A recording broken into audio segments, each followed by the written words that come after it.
प्रिय बच्चों, आज की जो क्लास है श्रीमद् भागवत गीता के अंतर्गत आने वाले भक्ति योग के विषय में बात करेंगे।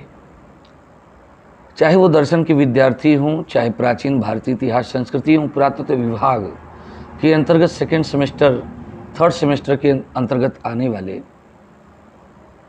वैदिक धर्म के विषय के अंतर्गत भक्ति योग, ज्ञान योग और कर्म योग की परिचर्चा प्राप्त होती है और इनसे क्वेश्चन बन के आते हैं। क्वेश्चन इस रूप में पूछ देगा कि आप ज्ञान योग से क्या समझते हैं, या भक्ति योग और ज्ञान योग की विवेचना करें, कर्म योग की व्याख्या करें। तो इस अनुसार मैंने इस पूरे वीडियो को तैयार किया है। उम्मीद है कि मेरा ये जो लेक्चर है आपको अच्छे तरीके से समझ में आएगा। चलिए बात करते हैं भक्ति योग के विषय में। महाभारत युद्ध आरंभ होने के ठीक पहले भगवान श्री कृष्ण ने अर्जुन को जो उपदेश दिया वह श्रीमद् भागवत गीता के नाम से जाना जाता है और यह महाभारत के भीष्म पर्व का अंग है। श्रीमद् भागवत गीता में कुल 18 अध्याय और 700 श्लोक रचित है, जिसकी संकलनकर्ता या रचनाकर्ता के रूप में वेद व्यास को माना जाता है। गीता की गणना प्रस्थान त्रयी में की जाती है, जिसमें उपनिषद ब्रह्मसूत्र भी सम्मिलित हैं। इसलिए भारतीय परंपरा के अनुसार गीता का वही स्थान है जो उपनिषद और धर्मसूत्रों का है। उपनिषदों को गौ और गीता को उसका दूध कहा गया है, दुग्ध कहा जाता है। गीता में योग शब्द को एक नहीं बल्कि कई अर्थों में प्रयोग हुआ है, लेकिन हर योग अंततः ईश्वर से मिलने वाले मार्ग से ही जुड़ता है। योग का मतलब है आत्मा से परमात्मा का मिलन। गीता में योग के कई प्रकार हैं, लेकिन मुख्य रूप से 3 योग का संबंध ही मनुष्य के कल्याण से जुड़ा हुआ है। ये 3 योग हैं, ज्ञान योग, कर्म योग और भक्ति योग। तो गीता का उपदेश एक अत्यंत पुरातन योग दर्शन है जो भगवान श्री कृष्ण पार्थ अर्थात अर्जुन के मोह माया से उन्हें दूर करने हेतु, कर्म में संलग्न करने हेतु उन्होंने उपदेश दिया था। तो श्री कृष्ण भगवान कहते हैं, इसे मैंने सबसे पहले सूर्य से कहा था। तो अब यह प्रश्न उठना स्वाभाविक है कि भक्ति योग का विषय क्या होना चाहिए। तो इस प्रश्न के उत्तर में यह कहा जा सकता है, वह सभी ज्ञान जिससे जीव परम पद मोक्ष को प्राप्त करता है। ठीक है ना? वही क्या है? योग है। गीता शास्त्र में इन सभी के प्रश्नों के उत्तर बड़े सहज ढंग से श्री भगवान ने धर्म संवाद के माध्यम से दिया है। अगर हम बात करें भक्ति योग की, तो भक्ति योग प्रेम की उच्च पराकाष्ठा है। ईश्वर के प्रति अत्यधिक प्रेम ही भक्ति है। जब व्यक्ति संसार के भौतिक पदार्थों से मोह त्याग करके अनन्य भाव से ईश्वर की पूजा या उपासना करता है तो वह भक्ति कहलाती है। ज्ञान योग और कर्म योग के लिए भक्ति का होना भी आवश्यक है, क्योंकि भक्ति के बिना निष्काम कर्म नहीं हो सकता। जब साधक भक्ति योग के माध्यम से अपना सर्वस्व भगवान को अर्पित कर देता है तो उसकी सांसारिक पदार्थों में जो भी लगाव होता है वो समाप्त हो जाता है।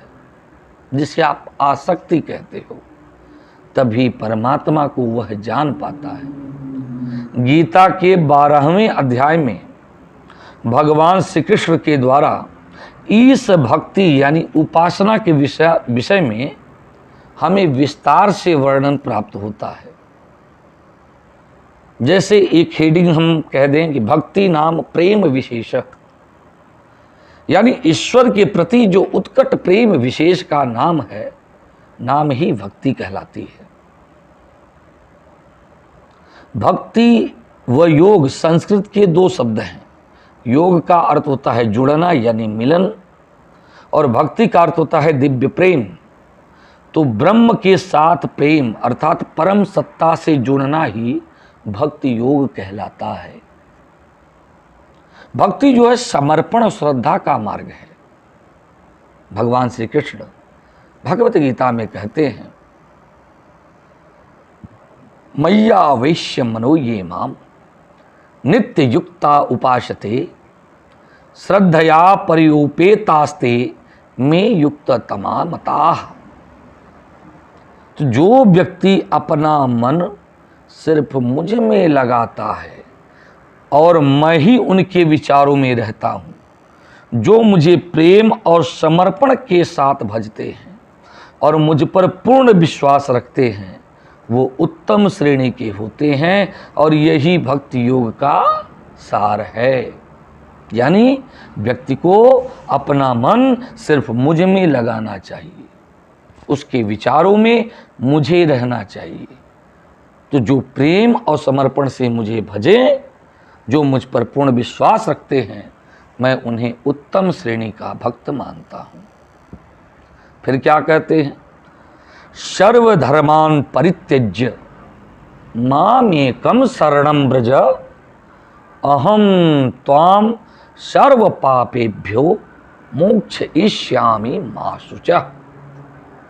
यानी संपूर्ण धर्मों को, यानी धर्म का अर्थ यहाँ कर्तव्य है। यही गलती करते हैं लोग, जब धर्म की वास्तविक अर्थ को नहीं जानते।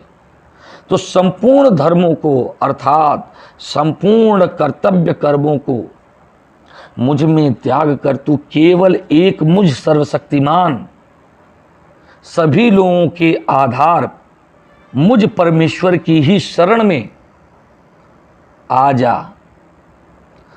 क्या कर रहे हैं, मैं तुझे संपूर्ण पापों से मुक्त कर दूंगा। सर्व पापेभ्यो मोक्षयिष्यामि मां शुचः। तू शोक मत कर, तू दुखी मत हो। बात करें भक्ति योग में सगुण रूप की उपासना की, तो 12वें अध्याय में भगवान श्री कृष्ण ईश भक्ति करने वाले योगियों की श्रेष्ठता का वर्णन करते हुए कहते हैं कि जो परमेश्वर के सगुण रूप में मन लगाकर नित्य परमेश्वर की सगुण भक्ति में तत्पर परम श्रद्धा से ईश्वर की सगुण उपासना करते हैं, वे योगियों में श्रेष्ठ योगी हैं। यह अपना निज मत है, ये मेरा अपना मत है। अर्थात भगवान श्री कृष्ण के मत से व्यक्त रूप की उपासना करने वाले योगी ही श्रेष्ठ होते हैं। और श्रेष्ठ योगी होने के लिए 3 बातें आवश्यक हैं। पहला क्या है, मन आवेश्य, ईश्वर में मन लगाना। नित्य युक्तः, ईश्वर से नित्य योग संबंध करना, ये दूसरा है, यानी कुशलता के साथ कर्म करना। परया श्रद्धया उपेतः, श्रेष्ठ श्रद्धा से युक्त होना, यानी ईश्वर में मन लगाओ, ईश्वर से नित्य योग संबंध स्थापित करो और श्रेष्ठ श्रद्धा से युक्त हो रहे। तो ईश्वर की उपासना के लिए जो रूप योग्य है वही लिया जावे, उसमें अपना मन पूर्णता के साथ लगाया जाए। जो कुछ किया जाए वह अटल श्रद्धा से होना चाहिए। तो इस तरह जो भक्ति होती है वही श्रेष्ठ भक्ति होती है। श्रेष्ठ योगी, श्रेष्ठ भक्ति, ये सब आपको समझ में आ रहा होगा। निर्गुण स्वरूप की भक्ति देखिए, निराकार ब्रह्म के स्वरूप का कथन और उसकी उपासना से भगवत प्राप्ति की बात बतलाते हुए गीता के इसी अध्याय में कहा है कि जो पुरुष इंद्रियों के समुदाय को भली प्रकार से वश में करके अपने मन बुद्धि से परे हो करके सर्वव्यापी अकथनीय स्वरूप और सदा एक से रस में रहने वाले नित्य अचल निराकार अविनाशी ब्रह्म, देखो ये सब पर्यायवाची हैं भगवान के, सर्वव्यापी अकथनीय स्वरूप सदा एक रस रहने वाले नित्य अचल निराकार अविनाशी ब्रह्म को निरंतर एक भाव से ध्यान करते हुए भजते हैं तो वे संपूर्ण प्राणियों के कल्याण में संलग्न रहने वाले और सब में समान भाव वाले योगी ही मुझको प्राप्त होते हैं। अब देखिए, साधक ईश्वर की भक्ति किसी प्रयोजन से करता है, तो गीता में भी भक्ति के उद्देश्य को भक्त के भेद के परिप्रेक्ष्य में आप समझ सकते हैं। क्या कहा गया है? चतुर्विधा भजन्ते माम जतारु सुकृति नूढ़ अर्जुन आर्तो जिज्ञासूर्ताथ ज्ञान च भरतर्षभ। अर्थात हे भरतवंशी अर्जुन, 4 प्रकार के पुण्यशाली मनुष्य मेरा भजन करते हैं, यानी मेरी उपासना करते हैं। वे हैं आर्त, जिज्ञासु भक्त, अर्थात भक्त और ज्ञानी भक्त। आर्त भक्त क्या है? अपने मानस पटल पर द्रौपदी के चीरहरण की कहानी को आप लाइए। जब द्रौपदी ने देखा कि दुशासन के द्वारा उसका चीरहरण हो रहा है, वस्त्र का छीना जा रहा है, तो उसने आर्त भाव से भगवान कृष्ण को पुकारा है और भगवान कृष्ण स्वयं उसकी रक्षा के लिए आए। कहने का तात्पर्य है कि आर्त भक्त वो कहलाते हैं जब वे गंभीर संकट में फंस जाते हैं तो वे अपने आराध्य को आर्त भाव से पुकारते हैं और उसकी शरण में जाते हैं। तो ये है आर्त भक्त की पहचान। अब बात आएगी जिज्ञासु भक्त की। जिज्ञासु, जैसा कि नाम से पता चलता है, जिज्ञासा रखने वाले, किसी वस्तु को जानने की इच्छा रखने वाले। अब प्रश्न उठता है, वह वस्तु क्या है? वह है आत्मा को जानने की इच्छा, ब्रह्म को जानने की इच्छा। ऐसे भक्त जो रखते हैं वो जिज्ञासु भक्त कहलाते हैं। उदाहरण के रूप में आप जाने कि एक बार राजा चंडिका पाली जब घेरंड ऋषि के आश्रम में जाकर कहने लगे कि तत्व ज्ञान का कारण जो घटस्थ योग है उसके बारे में मुझे बताइए, तो महर्षि घेरंड ने राजा चंडिकापाली के प्रश्न की प्रशंसा करते हुए उसे आत्म कल्याण के लिए घटस्थ योग की शिक्षा दी। तो हम कह सकते हैं कि राजा चंडिकापाली एक जिज्ञासु भक्त थे। तो जिज्ञासा रखने वाले भी जिज्ञासु भक्त कहलाते हैं। अब अगला है अर्थार्थी भक्त। तो समस्त संसार के व्यक्ति इस श्रेणी में आते हैं।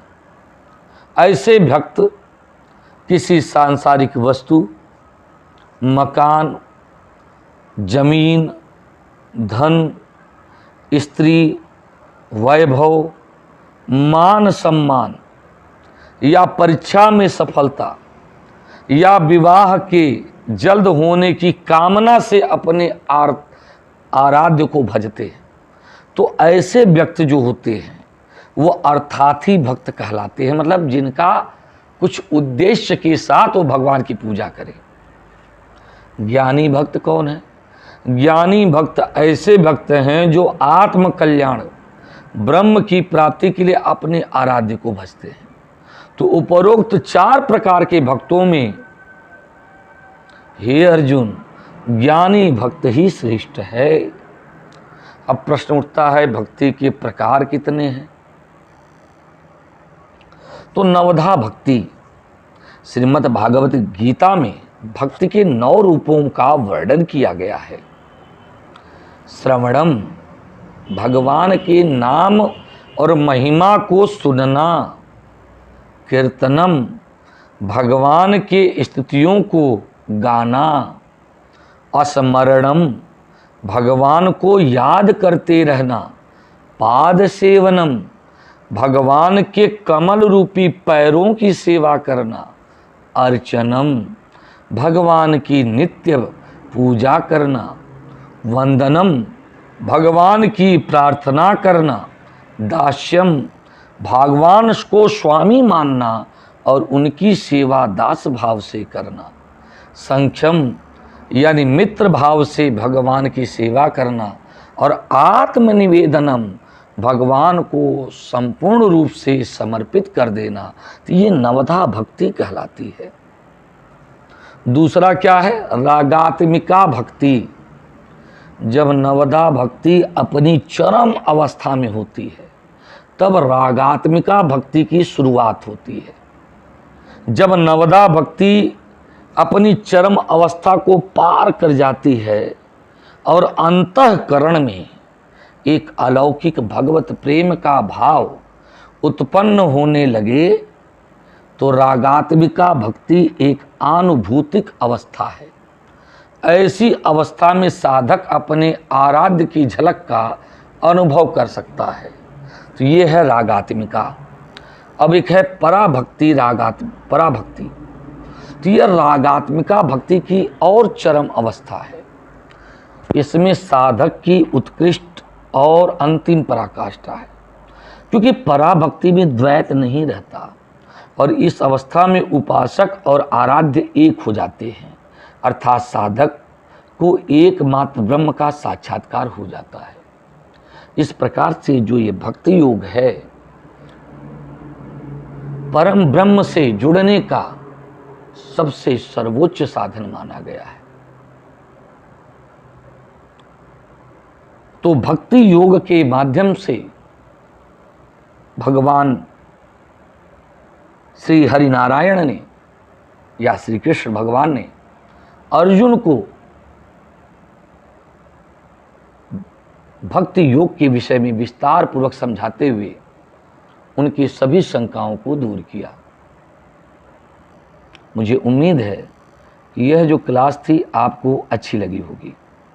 Thank you.